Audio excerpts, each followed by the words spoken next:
તો દર્શક મિત્રો ધારાસભ્ય ચેતર વસાવાને લઈ મિત્રો મહત્વના સમાચાર સામે આવી રહ્યા છે। મિત્રો 11 તારીખે ચેતર વસાવાના જામીન અંગે સુનાવણી થવાની હતી, પરંતુ એ પહેલા જ એક દુઃખદ સમાચાર સામે આવી રહ્યા છે કે ચેતર વસાવાની જેલ પ્રવાસ છે તે મિત્રો લંબાઈ ગયો છે।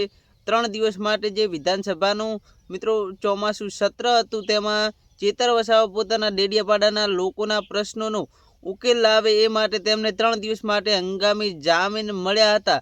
એ ટાઈમ દરમિયાન તેમના ચેતર વસાવાના વકીલ દ્વારા કોર્ટને એક અરજી લખવામાં આવી હતી, જે ચેતર વસાવાના કાયમી જામીન અંગે।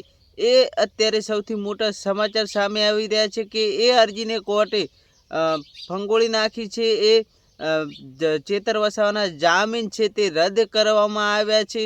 બંને પાર્ટીઓના દલીલો સાંભળી કોર્ટે આ નિર્ણય લીધો છે, કેમ કે હવે 8, 9 અને 10 તારીખે તેમને હંગામી જામીન મળ્યા હતા, પરંતુ હવે 11 તારીખે તેમના જે કેસની સુનાવણી થવાની હતી તેને લઈ ખૂબ જ માઠા સમાચાર છે।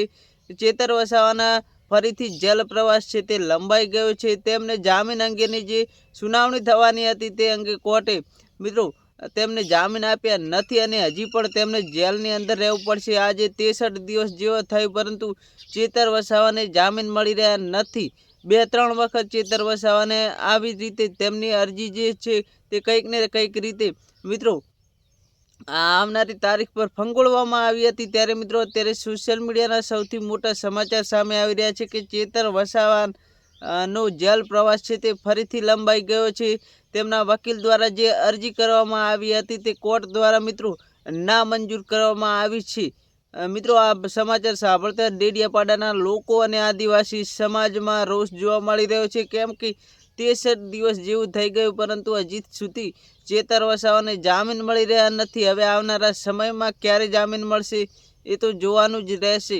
મિત્રો વિડીયો ગમે તો વિડીયોને એક લાઇક કરજો, ચેનલ પર નવા હોય તો ચેનલ સબસ્ક્રાઈબ કરવાનું ભૂલતા નહીં।